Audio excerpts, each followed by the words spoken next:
This trade is starting to take so dang long, it's looking like it's 3 hairs past the freckle now. And most of them are turning gray.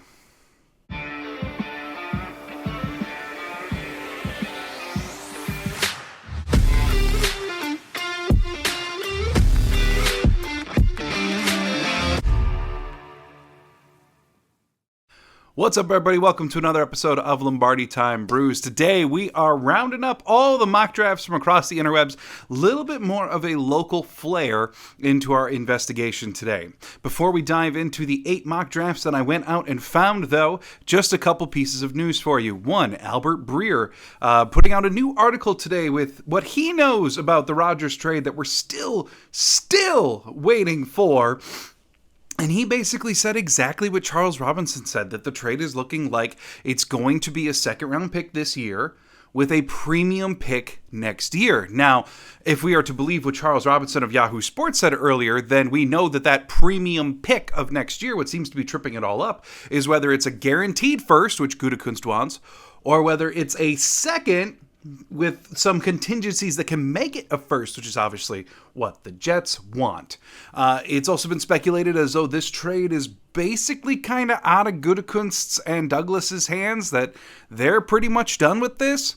And now it's escalated up to Mark Murphy and Woody Johnson and just seeing basically which old man blinks first. That's what we're looking at here in terms of the trade. Now, that is what we know that is...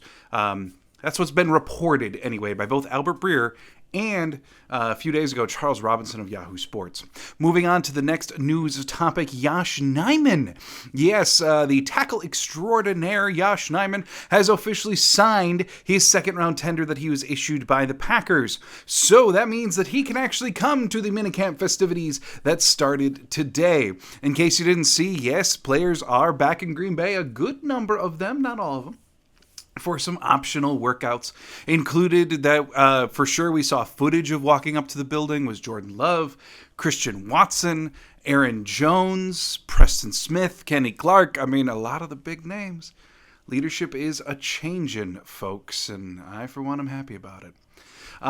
In terms of Yash, he still can be traded. I saw some confusion about this online with the news that he had signed his tender.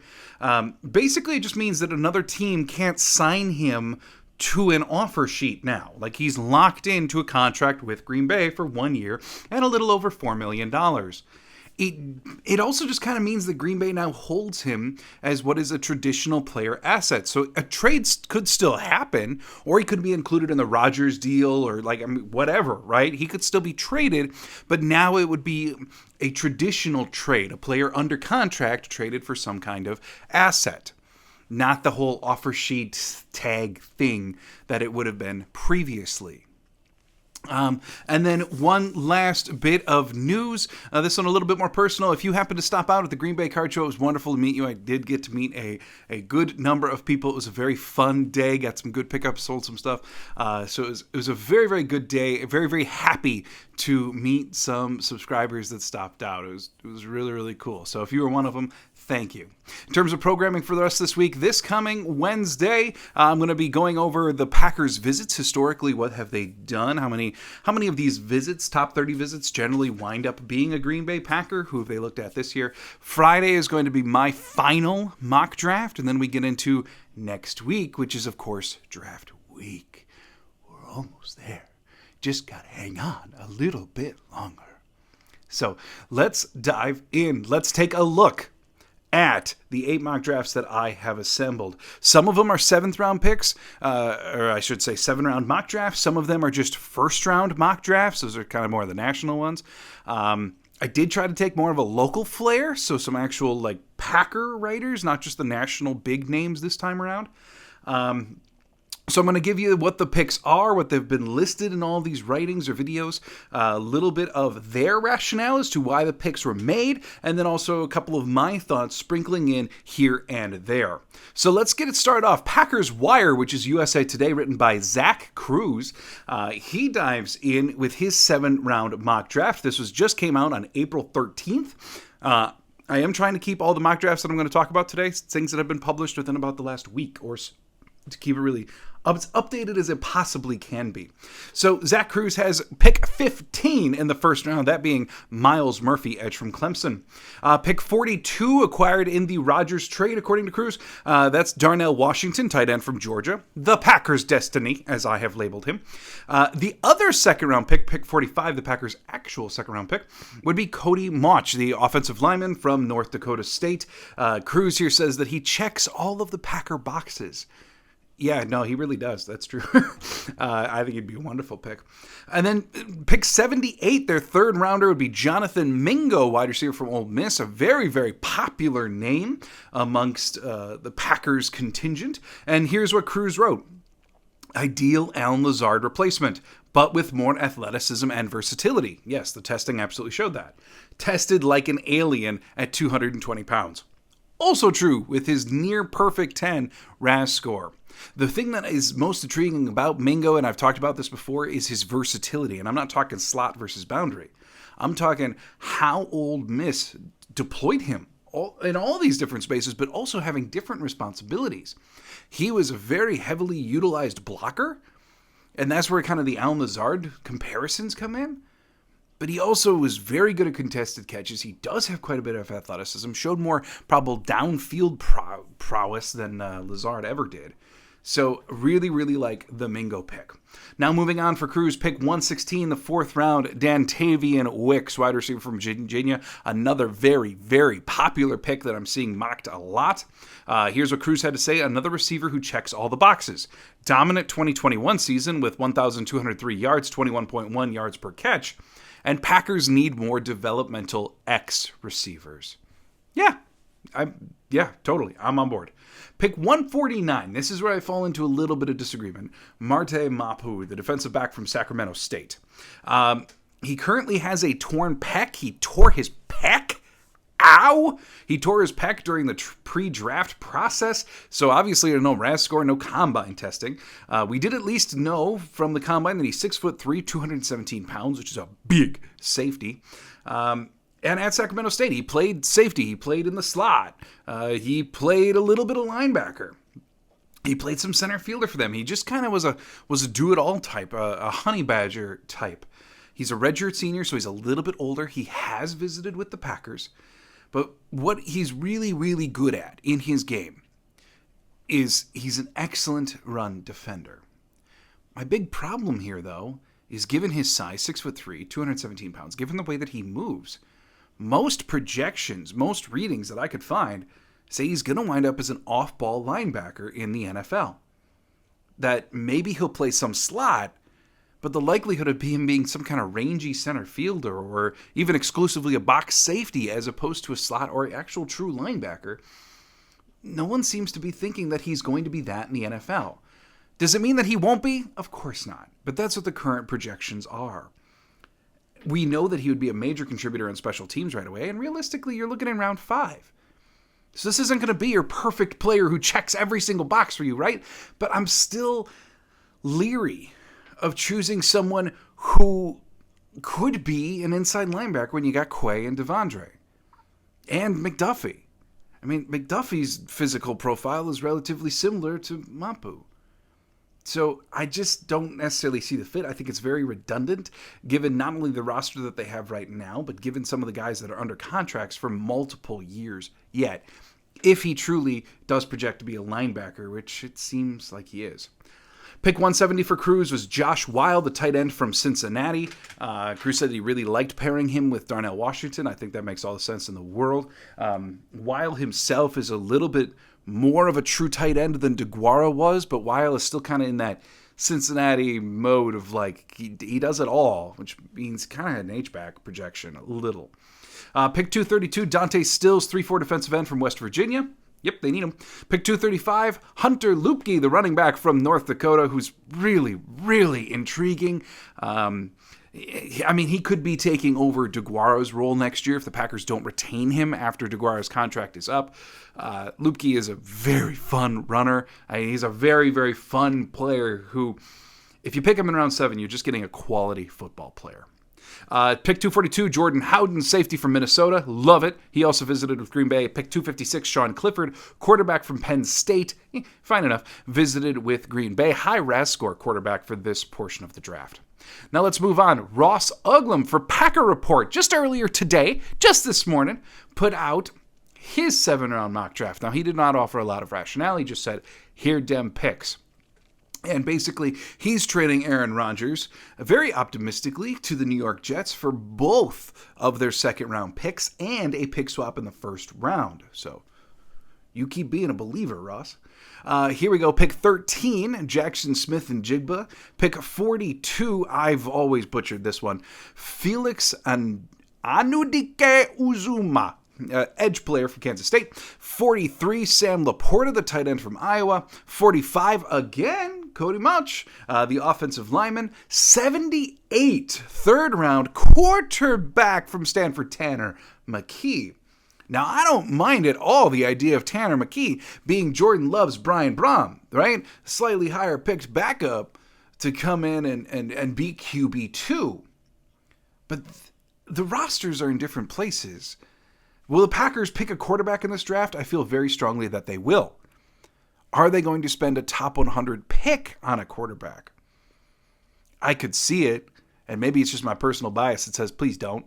I don't want you to. Or as my 3-year-old at home says, I don't want to.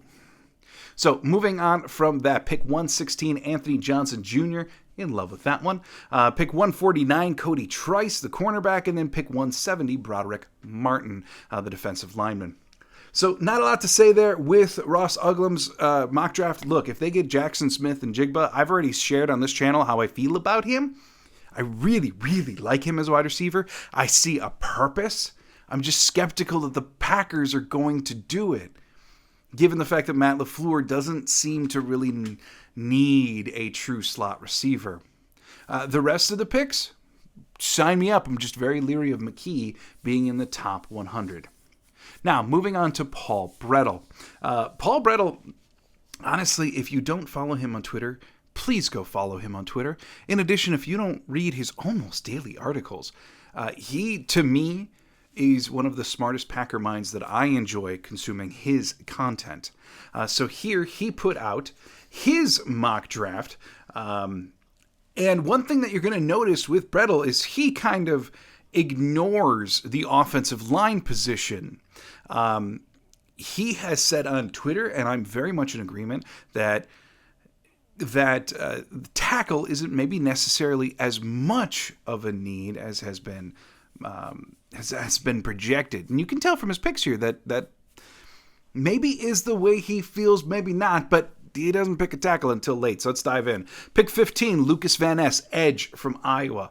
Personally, that's not exactly what I would do. I think Lucas Van Ness, this is just my personal opinion, I think he's got a lot of potential in the world, but I think he needs probably more work than I would want to see at pick 15. Just my personal thing. I know a lot of people disagree with that. Pick 42, Luke Musgrave, tight end from Oregon State. Bretl explains that 40% of his snaps have come in the slot.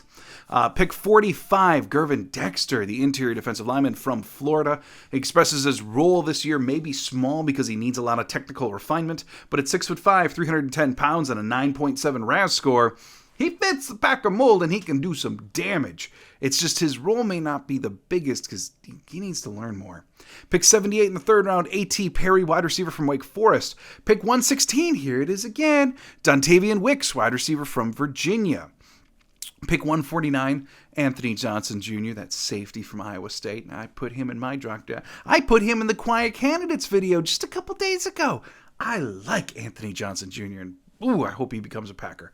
Pick 170, again, just like Zach Cruz, Josh Wild, tight end from Cincinnati. Here's the offensive tackle. Pick 232, Jake Witt, offensive tackle from Northern Michigan. Pick 235, Jason Taylor II. Paul Bretl, he's after my heart with these late-round safeties. Another one of my favorites in this draft, Jason Taylor II. Pick 242, Tyson Bagent, QB from Shepherd University, the D2 school. Tyson with the rewriting of the D2 record books, showing a lot of athleticism too. Certainly an intriguing late-round quarterback project. And then pick 256, Packers final pick, choosing Evan Hall, running back from Northwestern. He cites Matt LaFleur's love of having this type of running back, saying that he could carve out snaps in very particular instances, even this year, with Jones and Dillon in the fold. So that's probably one of... I don't love Lucas Ness in the first, but in terms of just the totality of the draft, I love the later aspect of this draft. Luke Musgrave, I'm skeptical of in terms of his fit with the Packers. I think he's a very, very capable receiving tight end. But I think that's what he is. I see a comp very commonly written to Mike Gesicki. And we know that the Packers haven't had a world of interest in Gesicki because he's more receiver than true tight end. And the Packers, I think, need to be in a market for, yes, playmakers, but two, they just need some tight ends, like real ones, not receivers in big bodies. So, moving on, now we're going to get to a couple of the national guys. These are one-round mock drafts.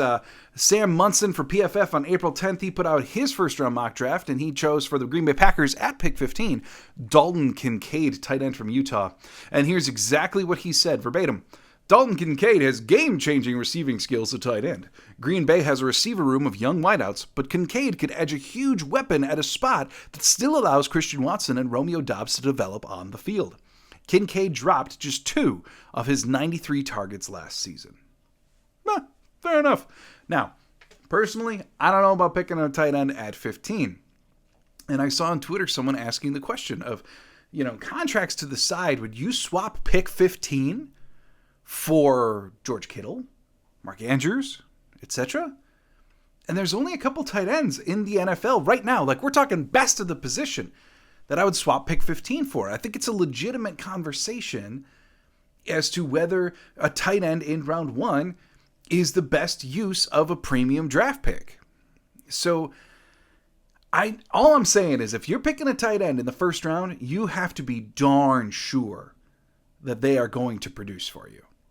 You cannot miss with a premium pick at a position that doesn't have the best historical precedent in round 1, or at least value. So, moving on from that, now Rhett Lewis for NFL.com, April 11th, he put out his mock draft. This is the latest one that's come out from NFL.com's myriad of writers. And he chose in pick 15 Broderick Jones, the offensive lineman. And here's exactly what he said. Feels like the Patriots could have gone this route at number 14, with Jones still on the board and the Packers' recent string of unfortunate injuries to key pieces along the offensive line. The athletic Georgia bookend gives Green Bay some peace of mind as Jordan Love prepares to take the reins. Yeah, the Packers have a needed offensive line, but I don't know about this high, and I don't know specifically about Broderick Jones. Yes, he's one of the top offensive linemen in the league, but is he the best fit for Matt LaFleur's system and the way that the Green Bay Packers like to block? I am skeptical of Broderick Jones. And the only thing that I'd really say here, too, is the unfortunate injuries to key pieces along the O-line. I mean, Elton Jenkins is back. By the end of the year, he was full-on Elton Jenkins. The only one that you can say, in my mind, is David Bakhtiari. Which, of course, we all know how that's going. Now, moving on to the next one, of course, the OG of the draft game, Mel Kiper for ESPN. In his most recent mock, he had the Packers at pick 15, choosing Dalton Kincaid. Brandon Donahue of Sharp Football Analysis, who's often regarded as one of the most accurate mock drafters out there. He, at pick 15, he and Paul Bretl, chose Lucas Van Ness. And this is exactly what he said. The Packers tied for the 5th fewest sacks in the NFL last season, so they will look to upgrade that unit with a prototypical Brian Gutekunst draft prospect. Luke Van Ness's measurements are 6'5", 272 pounds, 11-inch hands, 34-inch arms, 84-inch wingspan. But most importantly for Gutekunst in a first-round selection, a 9.35 RAS. So there you go. And then, last one that I wanted to acknowledge today, a fellow YouTuber, Tom Grassi, he put out a 3-round mock draft, and at pick 15, he chose Brian Branch, the safety from Alabama. He especially cites his missed tackle percentage at only 2.3%, which is best at safety or linebacker since PFF started. Pick 45, he chose Darnell Washington, tight end from Georgia, the Packers' destiny. And then pick 78, Cedric Tillman, the wide receiver from Tennessee. Now, a couple thoughts on these picks. Brian Branch played in college predominantly in the slot, not slot corner, but he played traditionally normally in the slot. And there's some real questions about whether he's going to project to playing true safety well. It's not something he really did at Alabama. Can he tackle? No doubt about it. Absolutely no doubt. The stats speak for themselves. But can his game translate to other positions in the NFL game? I think it's a valid concern. Pair that with a underwhelming RAS score. Last time I checked, it was in the mid-5s. It's difficult to envision Brian Gutekunst spending his first-round pick, when he's only got one this year, on a player who has an underwhelming RAS score with some questions where he can go in the secondary. Doesn't mean it won't happen, but I'm skeptical that Branch is the Packers pick, and I've been very skeptical ever since the Combine. Pick 2, Darnell Washington. Yep, Packers destiny. And then 78, Cedric Tillman, wide receiver, Tennessee. I really like Tillman. However, if I had the choice between Tillman or Mingo, I personally would go Mingo. Even if he needs some more refinement in the receiving game compared to Tillman, I like his athletic profile and his blocking better than I've liked Tillman's. So you have it.